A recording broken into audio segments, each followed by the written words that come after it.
თუ გვაქვს ინფორმაცია, რომ კონკრეტულმა ჩვენმა დამსახურებელმა მიიღო გადაწყვეტილება ხელშეკრულების შეწყვეტასთან ან ჩვენი გათავისუფლებასთან დაკავშირებით, ამ შემთხვევაში მნიშვნელოვანი არის, რომ მოვითხოვოთ გათავისუფლების ბრძანება წერილობითი ფორმით.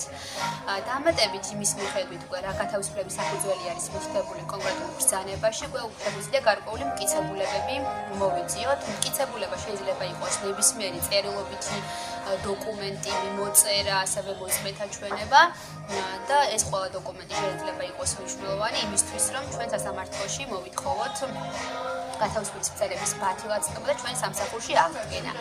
ასევე მნიშვნელოვანია, რომ თუ ჩვენ გვაქვს გარკვეული ეჭვები და მტკიცებულებები, რომ პოლიტიკური ნიშნით ვართ დევნილნი, ამ შემთხვევაში ჩვენ დამატებით შეგვიძლია მოვითხოვოთ როგორც სახალხო დამცველის აპარატში, ასევე სასამართლოშიც დისკრიმინაციული მოპყრობის დადგენა და აქედან გამომდინარე მორალური ზიანის ანაზღაურება.